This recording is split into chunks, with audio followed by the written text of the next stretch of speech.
Hello and welcome. You're watching NewsX and I'm Vaishali Kohli. Now, a Sikh Nagar Kirtan in Auckland's Manureva suburb witnessed tense moments after Khalistan-linked elements raised flags alongside the religious procession. The march was confronted by demonstrators linked to Destiny Church, a Pentecostal organization. Protesters performed haka and raised slogans on the streets. Police intervened swiftly, positioning themselves between both sides. The standoff continued for some time, but no direct confrontation or violence was reported. And today on the debate, I have my guests joining me. I'd like to introduce all my guests.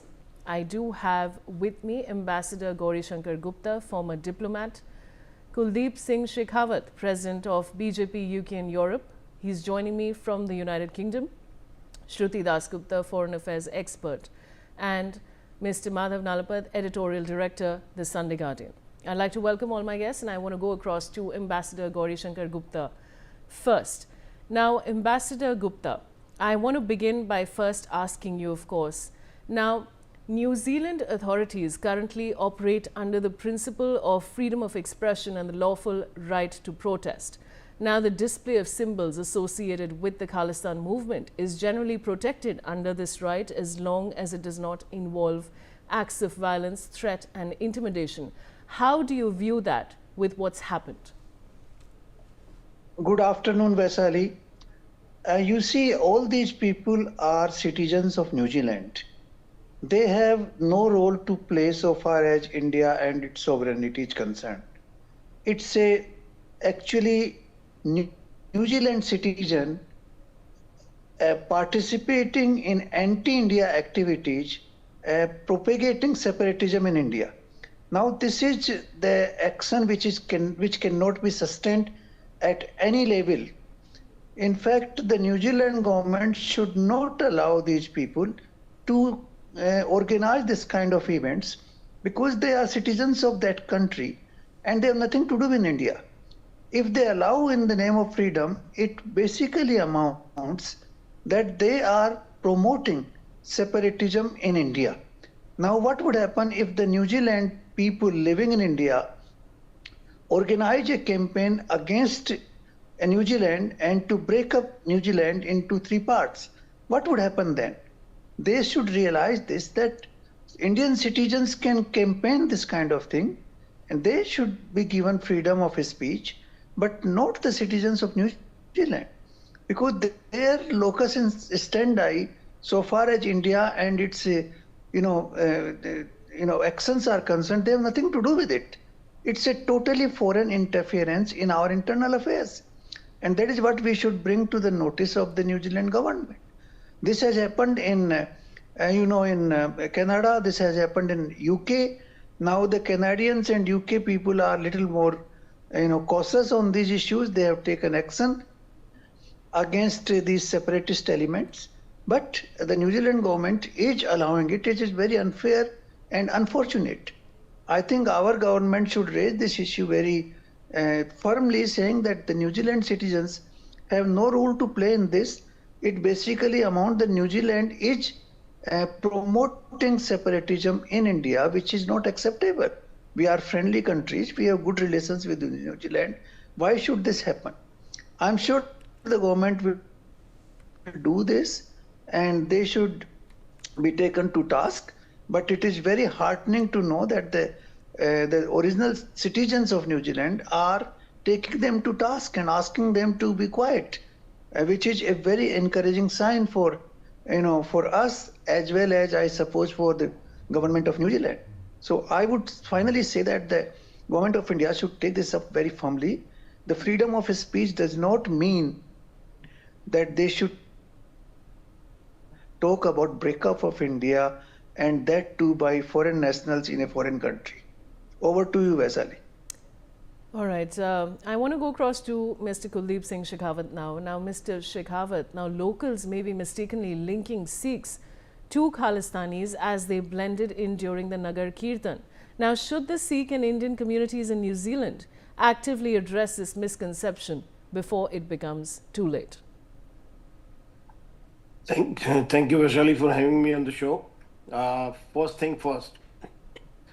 Well, are they New Zealand citizen or are they people of Indian origin who has just traveled to New Zealand? That's a question. Secondly, are they allowed to act in the way they have acted in New Zealand? Thirdly, is religious freedom the way they want to preach it is permitted in New Zealand? The whole idea is if you are 50,000 odd people, that is what the Sikh population is supposed to be in New Zealand. They should first get into the society. They should understand the society. They should meet the people in New Zealand, and make sure that they are not doing any anti-India propaganda, which is what Ambassador Gupta had said just now. So the whole idea about the Sikh community is that I think they are going overboard everywhere, wherever they are in the world. Look, recently there was a serious action taken in UK also. The police for the first time entered into Gurdwara and the properties owned by the Gurdwaras and picked up, they were able to pick up one guy, but they picked up. It means the police forces and the local authorities are getting serious about what is happening with the Sikh community. So Sikhs are giving a bad name to India, Sikhs are giving a bad name to their own community, and those Sikhs who are pro-India and they have gone legally into various countries are also being counted amongst them. That's not a good news for the Sikh community as a whole. So first of all, the Sikhs should make sure that the community is amalgamated with the local population. They get into the local system. They should follow the rule and the law of the land and not get into this political theatric of Khalistan. Khalistan is no-go game. It's not going anywhere. None of the countries in the world are now serious about Khalistan, and they know the reality of what is happening, how Pakistan has propagated it, how it is being promoted, and what is being done. So the whole idea that New Zealand Sikh community should get into is get into the local community, and local community should not be against them. If they are against them, they shouldn't be doing it because they are a minority, 1% of the population. Why they have got into the bad books of New Zealand people? Will we allow the New Zealand people to do the same thing in India? Or maybe British people in India? Or maybe American people in India will not? So it's the same story as far as I feel. I think the Indians or maybe this community all together should get together and get into a scenario where they should be totally connected with the local population and respect the local laws. They should be completely looking at the law part of the story without getting into this theatric of Khalistan. Thank you. All right, I want to go across to Shruti Das Gupta. Now, Ms. Gupta, my question to you really is that, the Indian government has always viewed the Khalistan movement abroad as a serious internal and external security threat. And India has repeatedly urged countries like New Zealand, Canada and the UK to take stronger action against separatist movements. Now, my question to you is, should the Indian and New Zealand governments collaborate to proactively identify the Khalistani elements who hijacked the peaceful Sikh Nagar Kirtan? Well, thank you so much for inviting me. What I understand is that something similar was raised in March 2025 when the New Zealand group was here to enact their FTA with India, and PM Modi and their counterpart we spoke and we expressed that we are not very happy with how this particular political movement, which is funded by Pakistan as well as anti-India elements, are given space in the name of freedom of speech. And while they agreed that they honor India's internal integrity and sovereignty, they will continue to provide a free space for them. Unfortunately, for most nations like USA, Canada, UK, and New Zealand now, and even Australia, what happens is they start off as a victim narrative, where they say that they are not being heard, and under the name of freedom of speech, they start enacting their political push. They start becoming part of public spaces, public offices.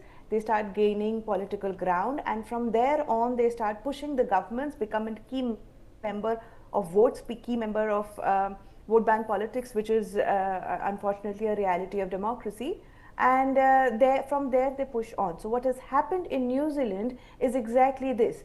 fortunately, the locals have realized by the examples of Canada and USA and even UK that if you allow the Khalistani groups to grow in number, have their voice and control the Sikh vote bank, then they will continue to twist the politics of the nation and push it in a direction which New Zealand as a whole will not need.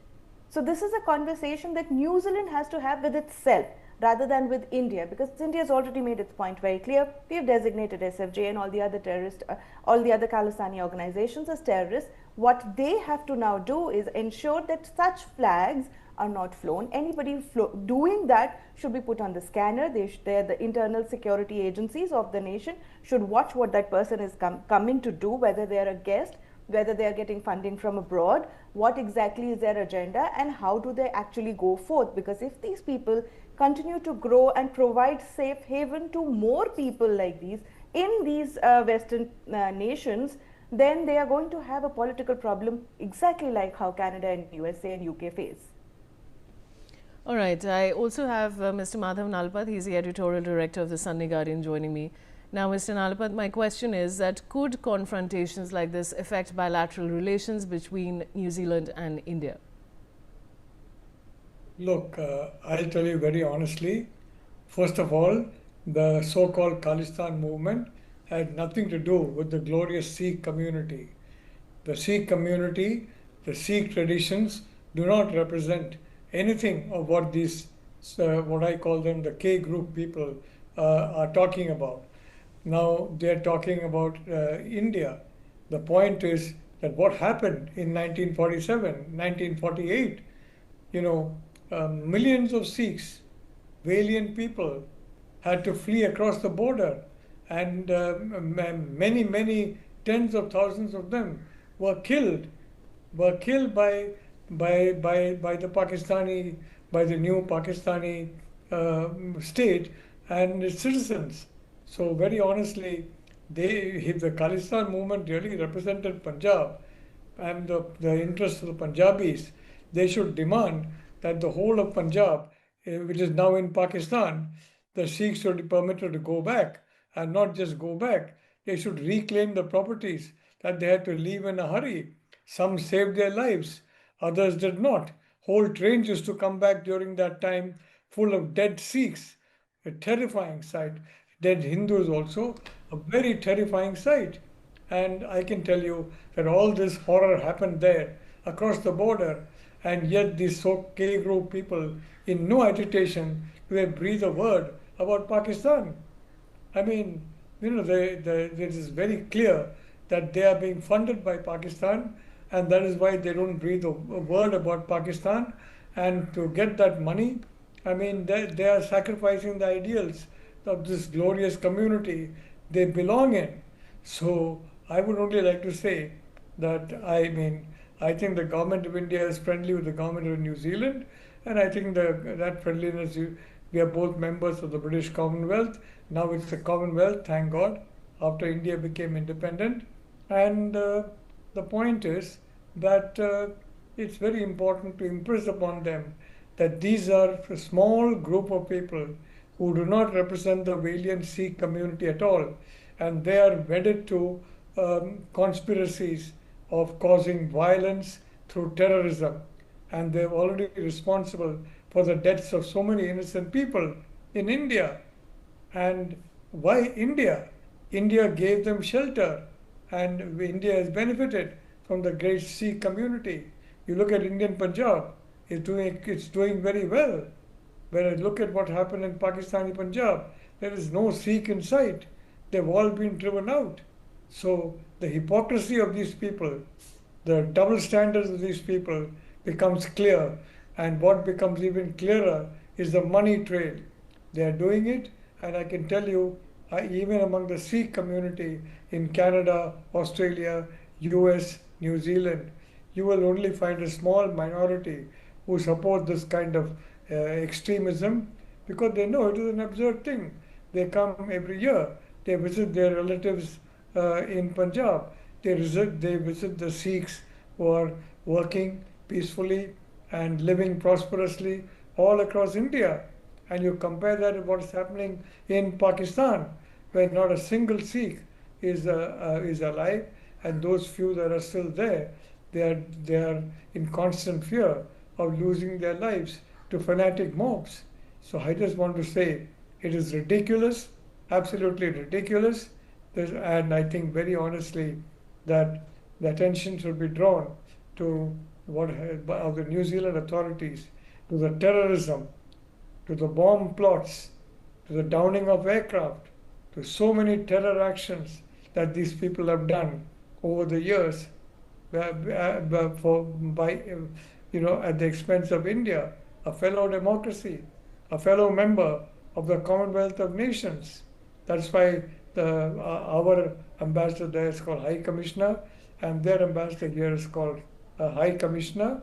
So I think the government of India needs to impress upon them the same way that I think it has succeeded to a considerable extent in doing in Australia, Canada, UK, and you're talking of freedom of speech. Yeah, freedom of speech does not mean freedom to propagate hate. It does not mean freedom to have the know-how to get bombs. It does not mean freedom to form conspiracies or small numbers of people to plan and to fund terror acts in a separate country. Look at what happened in the United States. There were a bunch of protesters who were supporting Hamas. Hamas is an organization that is committed to frankly, the extinction of the Jewish community. And yet you had mobs there in various campuses.